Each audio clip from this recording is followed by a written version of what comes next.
Focus जो हमारा रहेगा वो रहेगा दो सेक्टर पे। हालांकि बहुत सारे शेयर बात करेंगे, एक तो पावर, एक डिफेंस। डिफेंस थोड़ा पिटा हुआ है, पावर थोड़ा चला हुआ है, देखते हैं क्या करना चाहिए। जरा सर सबको स्क्रीन पे दिखा दीजिए, क्लॉकवाइज ही चलते हैं एक एक करके जो है, ताकि हाँ।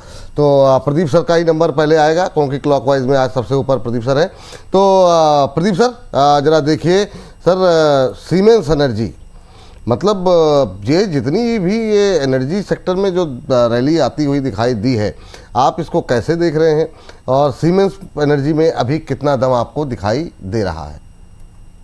सर एनर्जी का रैली अभी कंटिन्यू रहेगा, और डिस्क्लेमर, सीमेंस आज हमने अलग प्लेटफॉर्म पे बाई कॉल दिया है। इसका टारगेट 4200 तक आना चाहिए, एंड मुझे लगता है कि करेंट जोन से भी अट्रैक्टिव लग रहा है। चार्ट बहुत ही बढ़िया है। जिस तरीके का सिचुएशन है, यहाँ से भी लॉन्ग किया जा सकता है, कोई प्रॉब्लम नहीं है। 3770 के लेवल पे एक स्टॉप लॉस मेंटेन कीजिए, बने रहिए। 4200 एंड अबव जाने के लिए रेडी हो रहा है। ये बात है सीमेंस एनर्जी को लेकर के। एनर्जी पे ही थोड़ा सा अभी फोकस करते हैं। चलिए 3-4% के आसपास की मजबूती सीमेंस एनर्जी में। टारगेट क्या बोला सर आपने?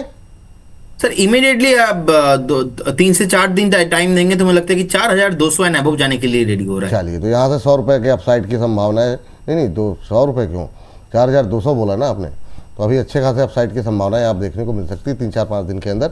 निगाहें रखिए यहाँ पर सीमेंस एनर्जी को लेकर के। चलिए, अगर इसी तरह का एक और शेयर है JSW एनर्जी।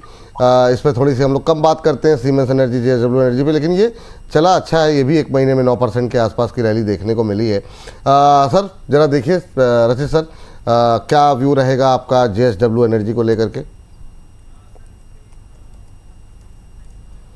डिस्कशन किया था, और तब एक बात हम डिस्कस भी कर रहे थे कि इसने अपना अभी ईयरली ब्रेकआउट दे दिया है, और फर्दर अपमूव आपको आता हुआ दिख सकता है। और जो फर्दर अपमूव है वो अब जिस तरीके से अपना सस्टेन मूवमेंट कर रहा है, दो बहुत हाई बीटा मूवमेंट मत एक्सपेक्ट करिएगा, ये आराम से स्टेडी मूवमेंट करता है। 732 लेवल्स तक आपको जाता हुआ दिख सकता है। और अगर इस पर्टिकुलर कॉन्वर्सेशन के बाद आप पोजीशन बनाने की सोच रहे हैं तो मैं कहूंगा हाँ, you can still try.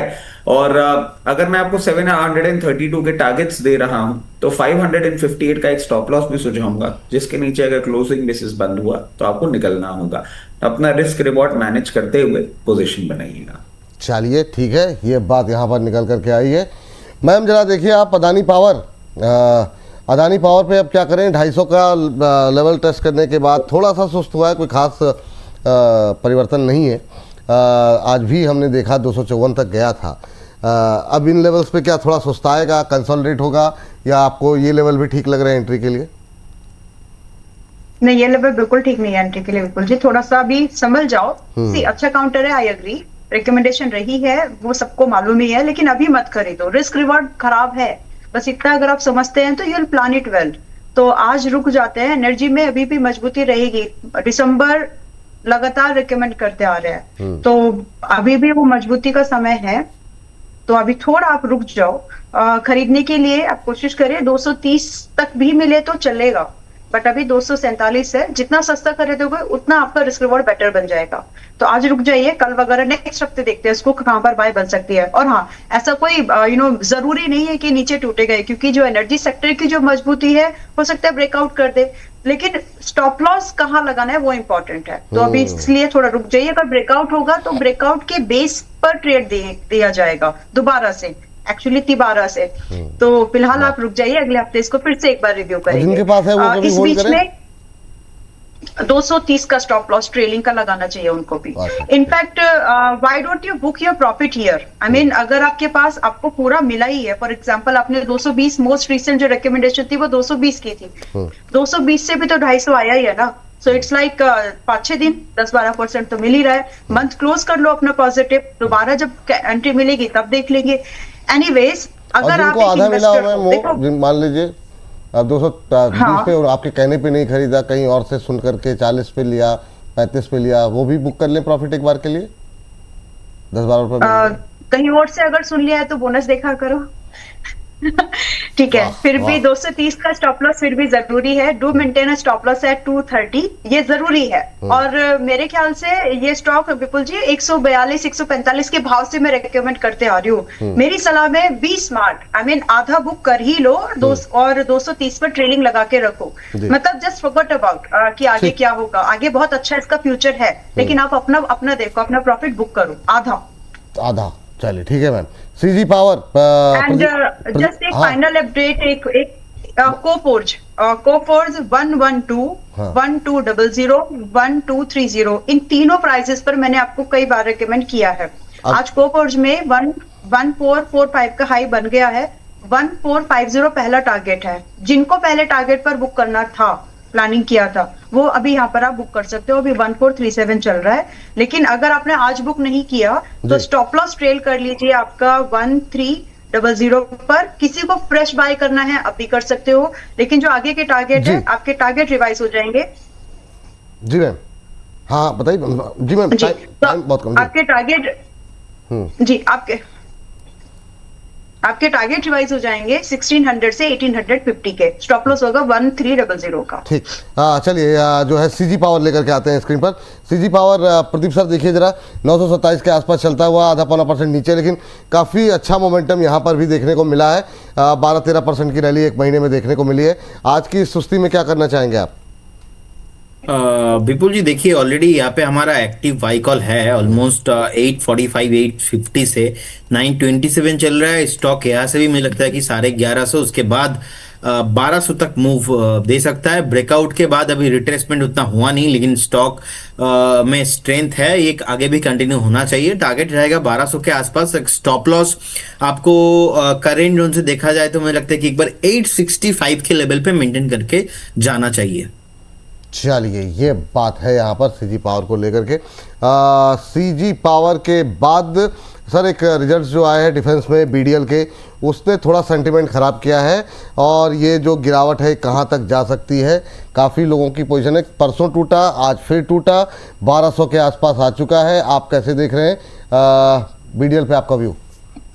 Sir देखिए, एक अच्छा डाउनसाइड मोमेंटम हमें देखने को मिल रहा है इसमें, और जिस तरह से ये पोजीशन है, हो सकता है आपको थोड़ा सा और डाउनसाइड मूवमेंट देखने को मिले, बट एज पर अंडरस्टैंडिंग जितना मैं समझ पा रहा हूं, पैनिक होने के बजाय यहां इन लेवल्स पे बाइंग अपॉर्चुनिटी के तौर पे अगर ढूंढेंगे तो ज्यादा बेटर रहेगा। क्योंकि सर एक क्वार्टर खराब हुआ है, इंडस्ट्री खराब नहीं है, फ्यूचर बहुत ब्राइट है। और जो डाउनसाइड लेवल्स मैं अभी चार्टिकल पैटर्न्स पे देख पा रहा हूं, हो सकता है आपको ये एक बार 1130 तक आता हुआ दिखे। 1130 से लेकर और 1030 तक की एक रेंज है जो आपको आती हुई देखने को मिल सकती है, वहां बाइंग अपॉर्चुनिटी यूज करें। अगर अब, क्योंकि ये तो बोलना ही बेकार है कि आपने कहीं लोअर लेवल पे ले रखा हो, क्योंकि लोअर लेवल्स तो यही है, तो प्रॉफिट बुकिंग की तो बात आती ही नहीं है। जिन लोगों के पास पोजीशन है, अगर इस कमेंट्री के बाद वो कोई एग्जिट ढूंढना चाह रहे हैं और नहीं स्टिक अराउंड करना चाह रहे हैं, किसी भी दिन आपको 1230 रुपए के आसपास मिले और आप नहीं रहना चाह रहे हैं, तो एक बार निकल जाइएगा। और फ्रेश पोजीशन के लिए लोअर लेवल पे अच्छी अपॉर्चुनिटी दिखती है। जीआरएससी भी ले लीजिए सर अपने साथ। आप इंट्राडे हाई पे ट्रेड कर रहा है, क्या इसको अगले हफ्ते के लिए ले जा सकते हैं, या अभी पोर्टफोलियो में रखें ना रखें? कैसा लग रहा है 2710 के आसपास आपको? सर पोर्टफोलियो में रखने लायक स्टॉक है, उसमें कोई दो राय ही नहीं है, there is no second opinion to it. But अगले हफ्ते के लिए लेके जाने के लिए मैं इसमें ट्रेडिंग बेट के लिए अभी नहीं करूंगा। उसके पीछे का कारण है सर, अभी 2 दिन की छुट्टी है, 2 दिन की छुट्टी में क्या डेवलपमेंट हो नहीं हो, और ये स्टॉक ना सब थोड़ा सा हाई बीटा है। अभी तक जो भी हमने स्टॉक्स की बात करी ना, वो तब भी थोड़े से रेंज वाले स्टॉक्स ही हैं, चाहे शुभ लेलैंड हो या सम्मान कैपिटल हो। ये अगर तोड़फोड़ मचाता है तो डैमेज ज्यादा कर देगा, तो ओवरनाइट पोजीशन के लिए तो नहीं, हाँ पोर्टफोलियो लाइक स्टॉक है, बिल्कुल रखना चाहिए। चलिए बहुत मैम स्पीड से जेपी पावर आज की इस गिरावट में क्या करें? थोड़ा नीचे आया है 1-2% के आसपास, 40 पैसे की गिरावट देखने को मिल रही। काफ़ी सवाल भरे हुए हैं जेपी पावर को लेकर के, क्या करना चाहिए अभी? हालांकि ठीक है, अपर सर्किट के बाद 2-3% की गिरावट कोई बड़ी बात नहीं है। तो JP power, SCI shipping corporation, ये दोनों फटाफट मैम। जेपी पावर 21 रुपए 70 पैसे पे खरीदा होगा ना आपने कल? मैम वो किसने कब खरीदा वो छोड़ दिया, अभी खरीद सकते हैं, और अगर किसने खरीदा हुआ है उसको होल्ड करना है कि नहीं करना है, बस 2 चीज़ में बता दीजिए मैम, क्योंकि टाइम थोड़ा ज़्यादा हो रहा है। जी लेकिन खरीदा किस भाव पर वो मैटर करता है मैम ना किसी इंडिविजुअल का नहीं है ना, वो anyways, बहुत लोग 21.90 पे खरीदा, अब बहुत सारा 22.90 पे खरीदा, तो अलग अलग लोगों के अलग अलग वो है। अगर हम इंडिविजुअल एक बजे डिस्कस कर लेंगे, अभी के लिए फटाफट जरा लेवल बता दीजिए मैम जी, कि अगर जिसने ठीक है, पुराना जिसके रिस्क पास बहुत पड़ा हुआ बड़ा क्या है। करे, और जिसके पास अभी जो खरीदना चाह रहा है गिरावट में खरीद सकता है कि नहीं। खरीद सकता है। 22 रुपए 48 पैसे पर है। 19 रुपए 70 पैसे का स्टॉप लॉस मेंटेन करिए, और जो सेकंड थर्ड टारगेट है 27 और 28 एंड देन 30, उसका वेट कर लीजिए आप, ठीक। तो बाय कर सकते हैं। दूसरा आपने कौन सा स्टॉक दिया शिपिंग कॉर्पोरेशन 302 पे। जी? SCI चार्ट आ गया, ठीक है। 301 पर है अभी, और यहाँ से मैं 270 का वेट करना ज्यादा पसंद करूंगी इन्वेस्टमेंट के लिए। बाकी अगर आप हाफ खरीदना चाहते हो और हाफ 270 पर, तो भी चलेगा। दूसरी कंडीशन भी बन सकती है, क्योंकि डिफेंस में जरूरी नहीं है कि आपका पूरा पुल बैक आए, तो 300 पर 301 पर आप आज आधा खरीद सकते हैं। कंप्लीट योर पोजीशन या तो 320 के ऊपर या फिर 270 पर, और दोनों ही केस में आपके टारगेट की जो रेंज है वो 370 से लेकर के 450 की है। स्टॉप लॉस बदलेगा बस। अगर आपकी 270 की एवरेज भाव बनी, मतलब 270 पर आपको आर करने का मौका मिला, तो स्टॉप लॉस 245 का होगा।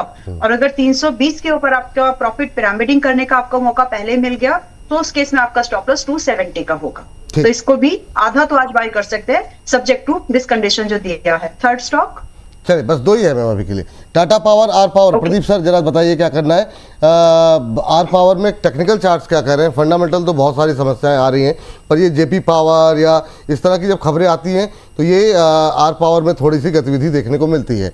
अभी क्या करना चाहिए? और टाटा पावर क्या जो पावर पैक की रैली है उसमें ये भी पार्टिसिपेट करेगा तो क्या अभी खरीद सकते हैं या नीचे आने का वेट करें? सर ऑलरेडी हमारा बाय रिकमेंड यहाँ पे है, और मुझे लगता है कि पर्टिकुलर स्टॉक अभी 480 जाने के लिए रेडी हो रहा है, टाटा पावर। तो डेफिनेटली आपके पोर्टफोलियो में तो होना चाहिए, ऑलरेडी हमने रिकमेंड भी किया है। अभी के हिसाब से एक स्टॉप लॉस मैं 385 में मेंटेन करना पसंद करूंगा। और रही बात R power and JP power, दोनों स्टॉक को मैं अभी करेंट उनसे एक बार अवॉइड करना पसंद करूंगा। आर पावर स्पेशली तो मैं अभी यहाँ पे बाई बिल्कुल नहीं करूंगा। अगर जेपी पावर कभी भी 16-17 के आसपास आता है तो विल रिव्यू एंड थिंक, अगर हम उस टाइम पे एक बार देखेंगे कि वैल्यूएशंस के हिसाब से, लेकिन अभी बाय नहीं करेंगे। ओनली फॉर टाटा पावर अच्छा लग रहा है। चलिए, टाटा पावर अच्छा लग रहा है, आर पावर अवॉइड करेंगे अभी के लिए, ये सलाह यहाँ पर निकल करके आई है। अब सर डिफेंस के दो स्टॉक्स ले लेते हैं। माझगांव में आज अच्छी तेज़ी देखने को मिल रही है। माझगांव डॉक देख लीजिए सर कि क्या करना चाहिए। ये भी इंट्राडे हाई पे है, 3% की तेज़ी यहाँ पर बनी हुई है। और इसके अलावा सर जरा आप एक एचएल ले लेते हैं, बहुत टाइम हो गया ठीक से डिस्कस किए हुए, तो एचएल पे अभी कुछ गतिविधि खास हो नहीं रही है, क्या करना चाहिए? सर देखिए, एचएल तो एक रेंज बाउंड मूवमेंट ही कर रहा है, और आप देखिए कहीं ना कहीं 4150 और 4800 की रेंज में है। जब 4800 तोड़ेगा तब इस मोमेंटम आएगा। मैं समझता हूँ बोनस पर के सदस्यों के पास ये रखा हुआ है, जिनके पास नहीं है, कभी भी आपको lower end of the range मिले आप पोजीशन बना सकते हैं। मझगांव डॉक, जीआरएससी, ये जिस तरीके के मूवमेंट दिखा रहे हैं, हो सकता है या तो कोई अनाउंसमेंट आने वाला हो मरीन डिफेंस को लेके, या कोई एक्सपोर्ट ऑर्डर की बात हो रही हो। अभी ये जो मोमेंटम है, हो सकता है आपको 2641 रुपए तक, 2651 रुपए तक जाता हुआ दिख सकता है। बट क्या आपको नेक्स्ट वीक के लिए पोजीशन बनानी चाहिए? मैं अवॉइड करूंगा। ठीक है। और एचएल में गिरावट में खरीदारी करेंगे, ये बात निकल के आई ना? बिल्कुल चलिए। सर।